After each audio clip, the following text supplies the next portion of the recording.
So, can you walk us through what it means to be a medical intuitive and how did you become one?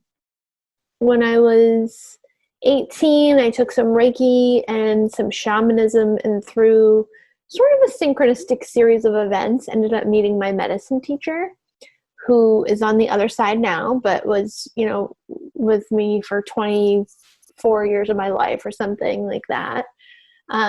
And so she provided some training, like some basic training around some of those tactics, as far as navigating the spiritual gifts that I kind of already had, the ability that I always had to see at what I still kind of call a subatomic level.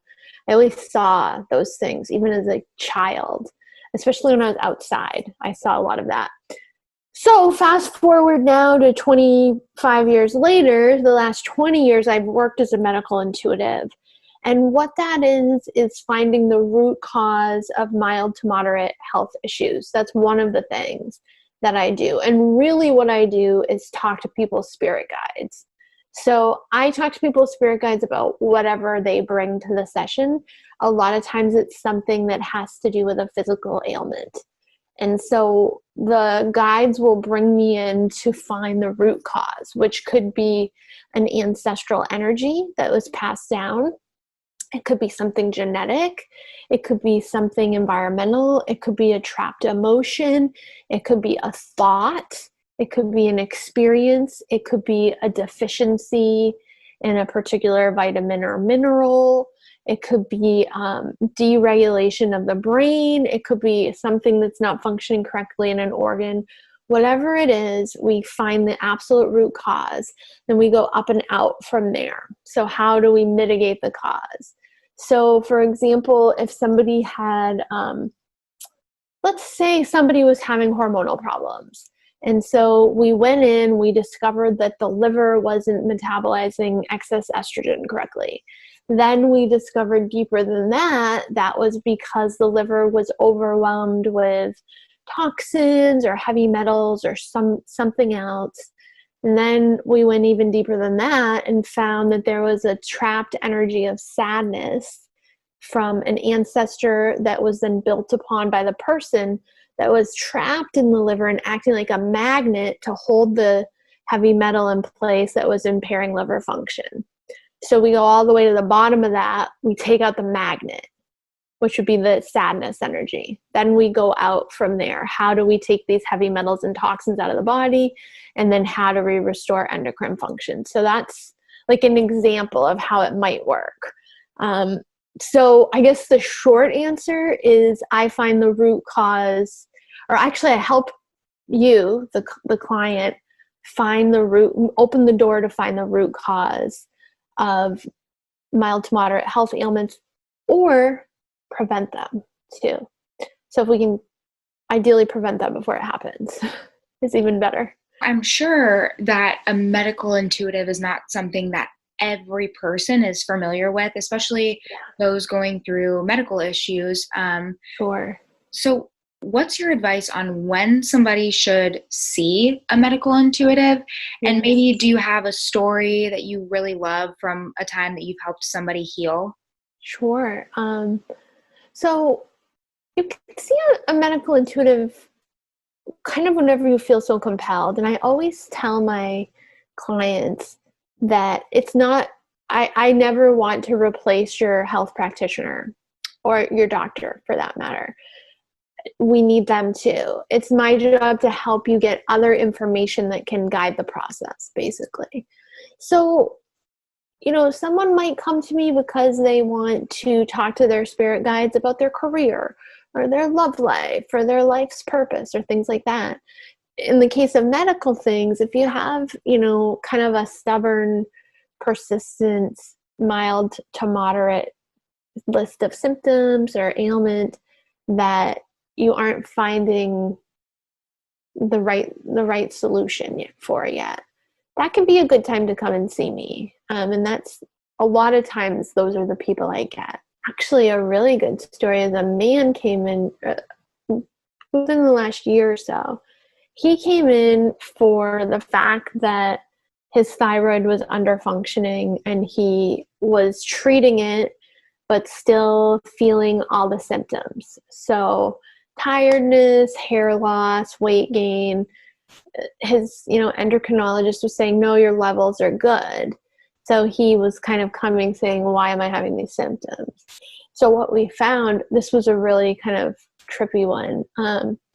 We found an ancestor 23 generations back who he just told me the physical ailment thing. So I said, there's this ancestor 23 generations back who had this experience where it was a male, I'm trying to remember, and he was with one woman, like married, and then he was actually in love with somebody else, and it caused all this discord. And somehow he took the discord in, internalized a certain feeling or thought that was in disharmony with his body, and internalized it into his cells and into the chromosome. Inside the center of the nucleus of the cell, there's a chromosome, and then in there's what's called a nucleotide matrix liquid, and then these strands of DNA, and then within these strands of double helix DNA are these genes. So we went in and found this specific gene where somehow that feeling that ancestor had felt had distilled down into the gene, and it had made the synthesis of T4 thyroid hormone that needs to convert into T3 thyroid hormone be impaired. So I go through this whole thing and I say, this is how we're going to do this and to mitigate it. And the guy says, wow, this is really crazy because I'm living that situation. So he had so much of that vibratory frequency, for whatever reason, had been passed on all 23 generations, and for some reason really landed and crystallized in his DNA and shown up in his body. So what we did was clear the past thing and then talk to his guides about how he could not play that out in his life. So it ended up being more based upon relationships and ancestral energy. And once that part was resolved, then later when we checked back in, those symptoms were gone. Same medication. So that's an example where the ancestral, emotional, and mental energy was the magnet keeping the problem in place. When we took out the magnet, then the medicine could work. Yeah, so similar to this situation, there's a medical issue, but then there's so many underlying things that contribute to it. And I think that's a great point, which brings me to my next question. So aside from being, a medical intuitive, you're also a best-selling author, and the themes of your books are things like meditation, chakras, mindfulness, moods, essential oils. And in your most recent book, it seems that this journal kind of ties everything together, making it like an overarching theme of finding your inner peace and your inner calm. So I'm curious what inspired you to create this journal particularly. 100 Days to Calm. There it is. 100 Days to Calm. Guided journal. This journal, it's interesting because those of us who are authors know that the book writing and publishing process is lengthier than we might think. So we actually were working on this project, the publisher and the editor and I, before 2020. It came out in May of 2020. Little did we know this was a year where we would really be able to use the calm in a bigger way. And the reason for writing that particular book and making it a journal was to really just provide easy, gentle prompts that don't take a lot of time, that help us slow down and explore different facets of our energy, the, different sides of meditation and mindfulness, and even just really simple relaxation tactics and teaching us ways to be gentle with ourselves. It's 100 Days to Calm, but it doesn't have to be successive. It's the kind of book that you could open to whatever page, and there's just kind of like one page of, text, sometimes less, and then one page where you write out the journal prompt or the activity. So you can open to any page and do it, and you might do it twice a week, and it brings a little bit more awareness, a little bit more mindfulness, an opportunity to slow down, also an opportunity to get off of our screens. I happen to love paper books. I prefer that, especially at night before bed. I don't think it's healthy to have the blue light and the screen in our face. I don't like having technology in the bedroom. So something like this is kind of my answer to that, like a way to help us slow down a little bit. Yeah, that's a great point. And I love to journal. A lot of your books are journals. So for me personally, I really enjoy journaling, because especially prompted journals. In the past, I've asked for those as gifts. I think number one, it keeps you kind of accountable to yourself. It does. To hold yourself accountable for journaling. And I also just like kind of getting my thoughts down. I feel like sometimes when you have a lot going on in your head and maybe you don't have a specific person that you can talk to all of these things about, just writing it down on paper kind of helps. But I'm curious, from your point of view, what are the benefits of journaling, especially towards like the medical side and helping in those ways? That's a good question too. I think journaling just gives us a chance to take what's inside of our mind and our heart and make it external. And we don't get to do that a lot. I mean, we might say things to other people, but as far as in our own inner world, it takes that out of our head and puts it on paper. And I think sometimes when we do that, it slows down the mind chatter. Instead of it like staying in our head and just kind of running in circle, whether it's an anxiety thought or a stress thought or just a reflection, it could even be a happy thought. We kind of have like a running narrative in our minds a lot of the time. And I think when we can kind of slow down and take some time and put some of that out on paper and just express it for primarily only our own use, it helps to slow down the mind. That's the first thing. Journal prompts, like, in this journal, when we have like a guided prompted journal, I think it helps us take our attention and bring a focus to a certain topic. So in this case, calm, or in the case of my little bit of chakras journal, brings our focus to our chakras. The little bit of meditation journal that I have brings our focus to meditation. It does bring that accountability for sure. And it's sort of open-ended expression too. Because in a journal, there's really no wrong answers. It's not a quiz. It's an open-ended prompt to let you explore the topic a little bit more.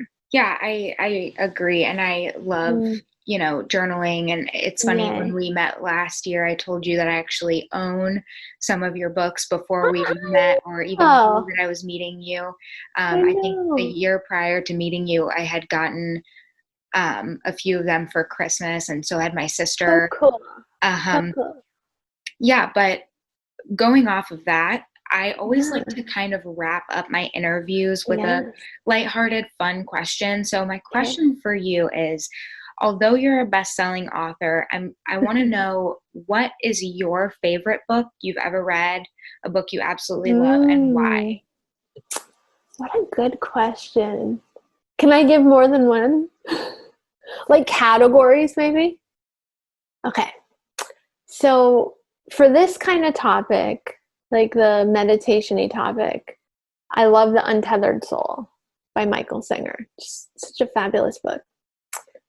For goddessy, kind of fun, feminist topic, there's a book called The Moon Under Her Feet by Clysta Kinstler, Clysta Kinstler. It's technically historical fiction. I think it's one of the closer accounts to the real tale of Mary Magdalene and her journey as, young woman to priestess in the temple of Isis to high priestess in the temple of Isis.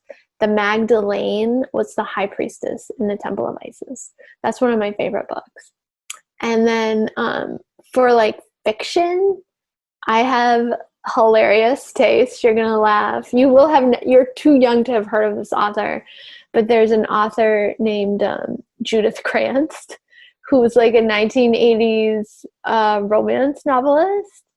And her books were like these sweeping sagas. So there's a lot of good Judith Krantz books. One of my favorites is called Till We Meet Again. And it's the story of 3 generations of really daring women. One of them was like a performer in a music hall back in like the 20s or 30s or 40s or something. And then her 2 daughters. One is a French film star during World War II, and the other one was like a top pilot during World War II. And they're just so cool. And it's more about the women than the romance, but they have some romance too. So that's like one of my favorite fiction books. Yeah, I'm a big, that is a little bit out of my time. I'm not going to lie. I've never read anything. I've never read anything from the 1980s, but I am a saga person. I love like my generation's, like the Harry Potter books. I love those. But I did know that we were going to talk about like a little bit on topic, and going off of what you said, there is a book that I picked up in Barnes and Noble one day and ended up purchasing, and I read it, and it actually like changed my life in a lot of ways. It's a short read, which I think is what makes it. I like that. It's appealing, which is the way that a lot of your books are and your journals. But this book is called The 4 Agreements, A Practical Guide to Personal Freedom. Have you ever heard of it? I have it because my friend gave it to me, and I haven't read it yet. Oh my gosh. People love it though. You totally should. It's such a great book. It really puts people's behavior into perspective. And I think you read it and you realize that you take a lot of things when you go, in your day-to-day life, you take a lot of things personally without even knowing that you're taking it personally, and it shapes your view of the world. But this is almost, in a way, it almost is a journal. It almost is a guide, because it's telling you, when you see this, this is how you should respond. When you see this, like, acknowledge that you are viewing somebody else's behavior in a certain way, and don't take it so personally. This is like, basically the book is saying, once we relieve ourselves from taking things so personally, we are free. When we are living for ourselves and not others, we are free. And I just thought it was like such a great book. Like, I love it. Now I gotta read it. It's here. It's like in my book cabinet. You should. It's a quick read. I think I finished it in like 3 days or something like that. So I really loved it. I think all of these are great recommendations. My final thing for you, I always like to wrap my interviews completely up with good news. I think we're living in kind of a crazy time right now, and we are. I love to have my guests share positive things going on in their world, in the world. Obviously, for you, you have a new book release, and I will link your book as well in the show notes for people who want to purchase it. But is there anything going on other than that you found positive and wanted to share? One of the things that I'm grateful for, even though it's a result of it being a weird year, is that for the first time, my mother, who typically lives in another state, and so sometimes I go and visit my mother in my home state up north in New England and see, a lot of family members for Christmas, but not every year. But so for the first time ever, because we're not traveling so much, my mother is going to be in my state for Christmas. And so I'm going to get to spend time with her, which will actually be really nice. It'll be a little bit different. And I'm grateful for that, and I'm celebrating that. How about you? Yeah, that's definitely positive news. Yeah, I know a lot of people aren't getting to see their families this year. I know for yeah, me, as my listeners know, as you know, I yeah. recently just moved to California from Yes. Ohio, and my whole family actually dispersed. Everybody moved. So this, Really? yeah. So my parents moved back to Florida, and our family is very big on Christmas, and we've never Yeah. spent a Christmas away from each other with my Oh, extended family or anything. And unfortunately, this year, just due to health yeah. concerns from, my parents and such, we're Yes. not going to get to do that. But something that I'm grateful for is, in the weirdest turn of events to ever exist, Yes. me moving out here to follow my dreams Yeah. somehow led to my sister, who I'm very close to, getting a Yeah. job here. So she also Good. moved, yep, to LA, and I will get to spend Christmas with her and my Amazing. niece. So it'll be fun, it'll be different, but Yes. I think right now you have to kind of find the bright spots. A lot of Yeah. things seem dark, and you have to look at things as blessings. And I'm just grateful Yes. that somebody's here for me to spend the holiday with, Exactly. you know? Exactly. And for anybody who needs to find a little bit of inner peace, they can Mhm. start journaling, they can get your notebook, Yes. and Yes. hopefully that will help them through this crazy time too, and they can Yeah. find some bright spots as well. Absolutely. I agree. Well, thank you so much for joining me today. I know it's late where you are, but I think this was really important for people to hear and have, Yeah, it's nice. some type of thing that they can get that might help them out. I'm so glad we got to chat, Megan. Thank you.